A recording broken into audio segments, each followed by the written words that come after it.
सिद्धिदात्री सिद्धेश्वर और बुढ़िया माई तीनों यहाँ एक विराजमान है। साथ में बेसो नदी का सुंदर तट है। और जैसा कि सदियों से यह मठ बहुत प्रसिद्ध मठ रहा है, 800 साल 900 सालों की यह परंपरा रही है। और ऐसे में हमारे पूज्य ब्रह्मलीन संत श्री स्वामी भवानी बालकृष्ण यति जी महाराज ने कन्या महाविद्यालय की स्थापना की, जिसके माध्यम से वो कन्याओं की शिक्षा के लिए बल दे रहे थे, जहाँ पे संस्कार, सभ्यता और साथ ही साथ एक उच्च आदर्श नारी के रूप में लड़कियों को शिक्षा दी जाती है। हम गांव से जुड़े होने के बाद भी कंप्यूटर की क्लासेस भी हैं हमारे यहाँ। हम ज्ञान के क्षेत्र में भी, विज्ञान के क्षेत्र में भी अपनी पढ़ाई करते हैं, ज्ञान के क्षेत्र में लगे रहते हैं और साथ ही साथ अपने लोक संस्कार, लोक परंपराएं और लोक रीतियों से भी संबद्ध हैं। तो कुल मिलाकर यह मणिकांचन योग है, ये हथियाराम का, जहाँ पर धर्म, आध्यात्म, ज्ञान और लोकानुभूति होती रहती है। तो ऐसे इस महाविद्यालय की छात्राओं को सुअवसर प्राप्त हुआ है कि यहाँ पर आकर के कन्या महाविद्यालय के प्रांगण में, सिद्ध पीठ के प्रांगण में गुरुदेव महाराज के सानिध्य में आज हम लोग पूज्य सर संघ चालक महोदय का स्वागत कर रहे हैं। और यहाँ पर हम लोक रीति से स्वागत कर रहे हैं। आज के आधुनिक युग में, हाय हेलो के ज़माने में हम लोक परंपराओं का अनुसरण करते हैं, जहाँ पर लोकगीत, लोकवाद्य और लोक भाषा का प्रयोग करते हैं। और साथ ही साथ हम एक अलग सा माहौल यहाँ पर बनाना चाहते हैं। ये हमारी छात्राएं अच्छे अच्छे पदों पर भी जाती है, पहले भी गई हैं।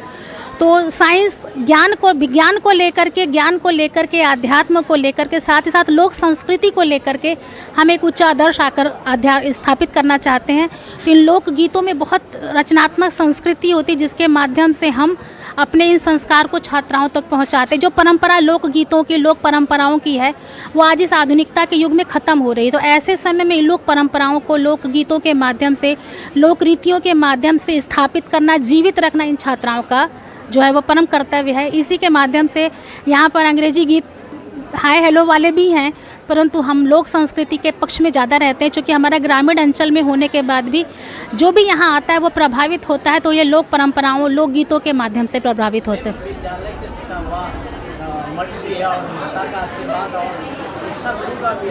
बहुत बेटियों को दूसरे भी से देखा जाता है। जिस तरह से लोग आज हर कला के क्षेत्र में बेटियां बड़े ऊंचाई के अलग तेजी से ले रही हैं जी जी। जिस तरह से आगमन बढ़ रहा है आप लोग का, उस तरह से क्या संदेश देगा इनको? देखिए, मठ ये संदेश देना चाहता है। पहली बात तो ये जो मातृ छाया मठ है, ये पितृ छाया मठ नहीं। यहाँ की अधिष्ठात्री कौन है? माता है। माता बुढ़िया यहाँ की अधिष्ठात्री है। जब माँ है तो उसके प्यारे बच्चे, बच्चियों के रूप में सभी बच्चे उसको प्रिय हैं, चाहे वो बालक हो चाहे बालिका हो। परंतु जो संस्कार और सभ्यता और समाज की नींव होती है, उसका पूरा उत्तरदायित्व नारी के हाथ में होता है। अगर कोई समाज उन्नति करता है तो स्त्री की गोद से ही उन्नति करता है। अगर जीजाबाई क्यों जानी जाती? क्योंकि वो शिवाजी की माता है ना। हमारे जो साहित्य को, इतिहास को उठा करके आप देख लीजिए तो माताओं का बड़ा योगदान रहा है। और सबसे बड़ी बात है कि यहाँ पे पुत्रवत स्नेह माता का हमारे सदगुरुदेव महाराज पर है।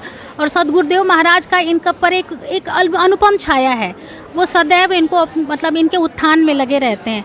इतने बड़े बड़े कार्यक्रमों में इन लोगों के माध्यम से इस प्रकार के रचनात्मक अभिव्यक्तियाँ कराना, ये हमारे पूज्य गुरुदेव का रहता है कि वो शामिल हों। और साथ ही साथ कि ये जो छात्राएँ हैं वो गीत, भजन या जो भी कार्यक्रम है, इसके माध्यम से एक लोक परिदृश्य में आती हैं। कन्या पूजन भी होता है। और ये हमारी छात्राएं जो यहाँ से बहुत कुछ लेकर के अपने घरों को जाती हैं। आप विद्यालय के अध्यापिका हैं, आप लोग शिक्षा के हैं। एक बेटी अपने माँ बाप को छोड़ के दूसरे माँ बाप के घर जाती है, उस मान सम्मान को बढ़ाने के लिए एक ऊर्जा ताकत को आप लोग विद्यालय, बिल्कुल यही नींव है हमारी, एक आदर्श नारी की स्थापना। आज के युग में एक आदर्श नारी जो कराटे भी जानती हो। हमारा तो ये मानना रहता है कि नारी का मतलब सिर्फ रोटी बनाना तक सीमित न हो, वो ज्ञान के क्षेत्र में, विज्ञान के क्षेत्र में और अपनी सुरक्षा स्वयं करने के क्षेत्र में, हर क्षेत्र में वो समुन्नत हो। तो हमारी छात्राओं को समय समय पर जो है इस प्रकार की गतिविधियों से अवगत कराया जाता है। हमारे यहाँ जो 15-15, 20-20 दिन का होता है कराटे क्लासेस भी सिखाया जाता है कि आत्मसुरक्षा कर सके।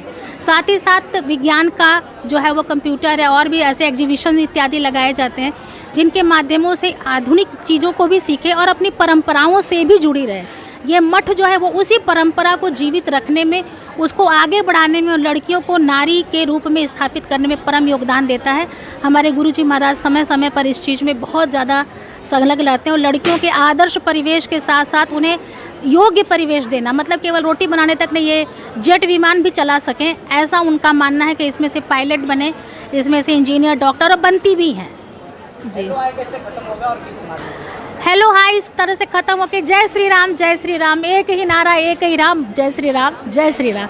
जब हम अपने जो सुबह में फ़ोन उठाते हैं या किसी से बात करते हैं, जिस दिन हम हेलो की जगह पे जय राम जी की या जय श्री राम जी की कहेंगे। हमारे लोक परंपरा में प्राचीन काल में कुछ समय पहले जब कोई किसी से मिलता था तो हेलो हाय नहीं करता था, कहता था जय राम जी की। तो वो जय राम जी को अब स्थापित करना है, आज उसको स्थापित करने की आवश्यकता है। आज वो जय राम जी को ही जागृत करना है।